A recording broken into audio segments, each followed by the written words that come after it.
All right, today for our Read Aloud, we're going to read a book. I love this book. It's called Pancakes for Breakfast. And we've been focusing on our new reading strategy, inferring. Now, there's something interesting about this book.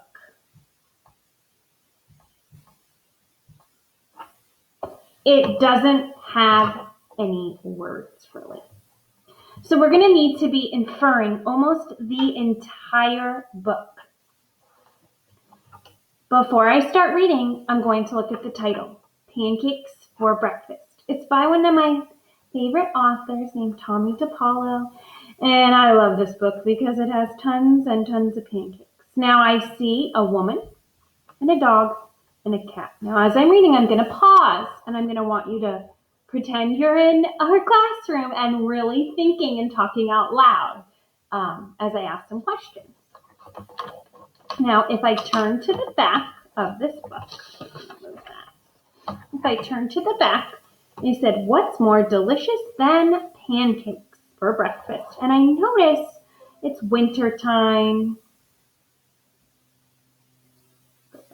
Sorry about that. It's winter time, and there's a house. Now I'm going to look at the title page. There's some pancakes for breakfast. Pancakes for Breakfast by Tommy DePaulo. I see a house. I can infer that it's winter time because there's snow on the ground. And I know in the winter time there's snow. I see a woman, same woman from the front. She's in bed. She's got a cat and a dog.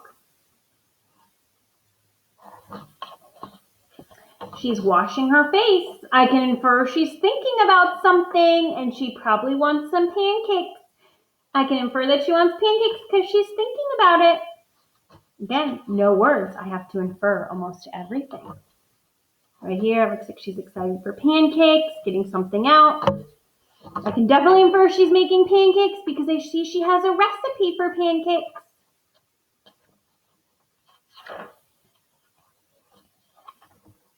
Got all ingredients. Looks like she's got a bowl, flour, putting some things in. I can infer she's a little upset here by her face, and I can infer that maybe she's out of eggs, and I know that because in my text I see something with eggs. I have a little schema on pancakes that you need eggs to make them.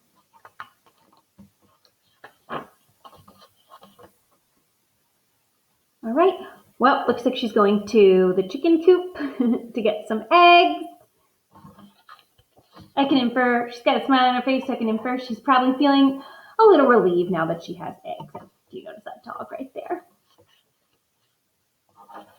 All right, looks like she's got her flour, her eggs. Uh-oh, I can infer she's a little upset again, and I see this little pitcher right here that has milk, and I can infer she's probably out of milk. Anybody notice this dog over here is licking its lips?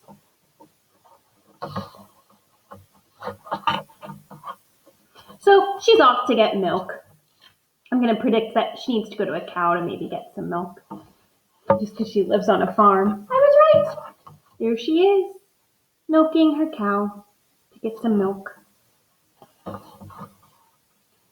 coming back to the house, and I notice she's putting the milk in. Now I want you to stop here and just totally notice something about the picture. I know all of you have noticed this cat right here because I know how much you all love cats. He's licking his lips. Can you think about what might happen? Stop and think. Maybe even say it out loud. All right. Whew, everything's going okay so far. Now, she is got all of her mix. She's got her mix in the churner.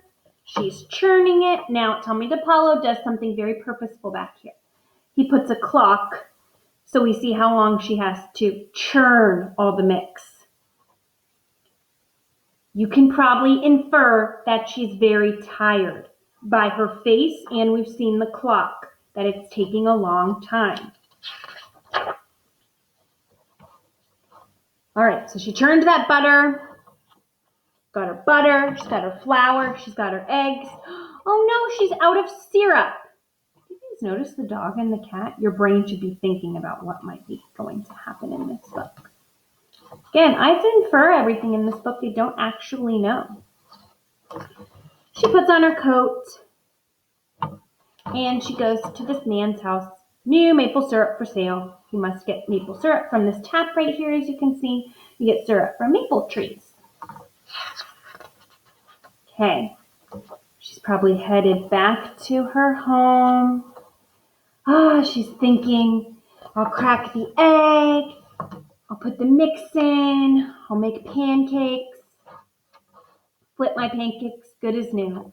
I really hope, but if you've been paying attention, you might be wondering what's going to happen when she gets back to that house. I can infer she's upset. She's dropped the maple syrup. Look at her face.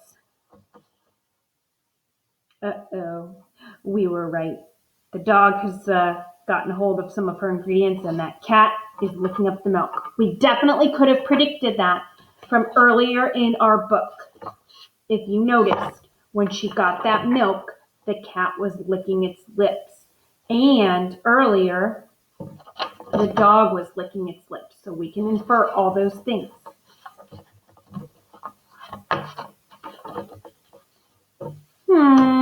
She's imagining those pancakes flying away. I bet you can infer how she's feeling. Probably very upset. She smells something. She's going to someone's house. She opens the door. Hey, everybody. Looks like they're making pancakes, and she is, I can infer, a little greedy. She took all the pancakes. And Tommy DePaulo does something to help us learn a lesson. The only words in the book are, if at first you don't succeed, try again. That he's teaching us a lesson that you always try hard. I hope you had inferring, and I'm off to eat some pancakes.